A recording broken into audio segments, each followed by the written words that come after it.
High বন্ধুরা, আমি মমতা মান্না আবার চলে আসলাম তোমাদের সামনে নতুন একটা রেসিপি নিয়ে। তো বন্ধুরা, আজকে আমি যে রেসিপিটা রান্না করবো সেটা হলো মূলার ডাঁটা চচ্চড়ি। তো কিভাবে বানাই তোমরা আমার সঙ্গে থাকো আর দেখতে থাকো।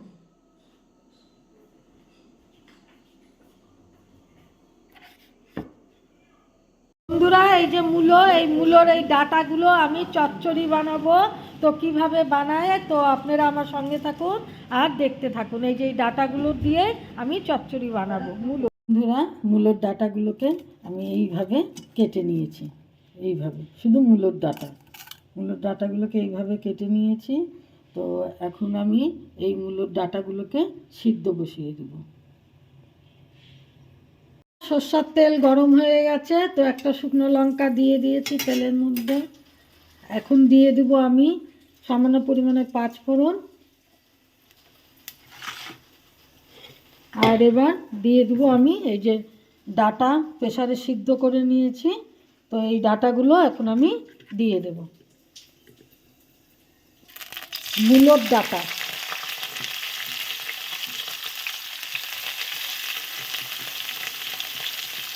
এটা কিন্তু বন্ধুরা মানে জল দেব না, আমি একদম জল দেব না, জল ছাড়াই এটা হবে। যেহেতু আমি এটাকে সিদ্ধ করে নিয়েছি তখনই একটু জল লেগেছে, তাছাড়া তরকারিটা আর আমি জল দেব না। এখন দিয়ে দিলাম হলুদ, দিয়ে দেবো জিরে গুঁড়ো, দিয়ে দেবো ধনে গুঁড়ো, আর দিয়ে দেবো পরিমাণ মতো লবণ।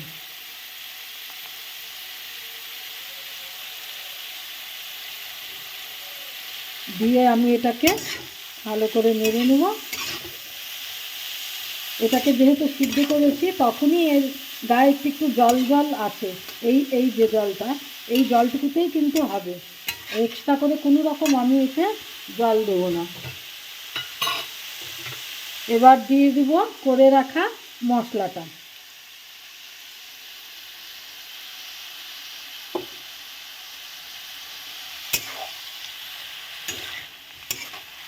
দিয়ে আমি এটাকে ভালো করে কষিয়ে নেব। এটা এখন হতে পারে। এ দেখুন রেডি হয়ে গেছে মূলোর ডাঁটা চচ্চড়ি। এটা খুব অল্প টাইমের মধ্যে হয়ে যায়, চটজলদি। তো এর মধ্যে এখন আমি দিয়ে দেব ধনেপাতা কুচি দিয়ে দিলাম। কেউ যদি আপনারা মিষ্টি খেতে চান তরকারিতে, চিনি বা গুড়, তাহলে সেটা দিতে পারেন, কিন্তু আমি এটার মধ্যে দেব না। আমি যেহেতু এটার মধ্যে মিষ্টিটা আমি দেব না, আমার ভালো লাগে না। মূলোর ডাঁটা চচ্চড়ি একটু ঝাল ঝাল লবণ লবণ হলে বেশি ভালো লাগে, এর জন্যে আমি আর কি মিষ্টিটা দেব না। কিন্তু আমি দিই তরকারিতে, আমি চিনি বা গুড় আমি দিই, কিন্তু এটাতে আমি দেব না। তো হয়ে গেল।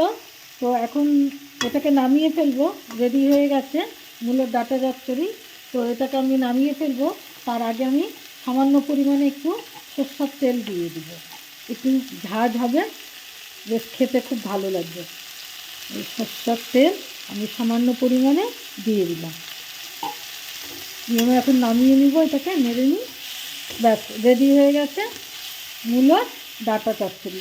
এটার মধ্যে কিন্তু বন্ধুরা শুধু আমি মূলোর ডাঁটাই দিয়েছি, আর কিন্তু আমি কিচ্ছু দিই না, কোনো সবজি দিই না, শুধু মূলোর ডাঁটা। দেখুন তো রেডি হয়ে গেছে। আমি এখন এটাকে নামিয়ে ফেলব। বন্ধুরা, রেডি হয়ে গেছে মূলোর ডাঁটা চচ্চড়ি।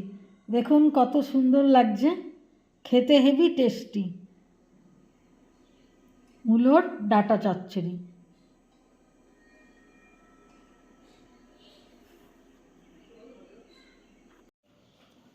বন্ধুরা, রেডি হয়ে গেছে মূলোর ডাঁটা চচ্চড়ি। দেখুন কত সুন্দর লাগছে বন্ধুরা, খেতেও খুব টেস্টি। আমি যেইভাবে বানালাম বন্ধুরা, আপনারা সেইভাবে বাড়িতে বানিয়ে খাবেন, দেখবেন খুব সুন্দর লাগবে, খুব টেস্টি লাগবে। তো বন্ধুরা, আমার এই রেসিপিটা যদি আপনাদের ভালো লেগে থাকে প্লিজ লাইক শেয়ার কমেন্ট করবেন, সাবস্ক্রাইব করে আমার চ্যানেলটা পাশে থাকবেন।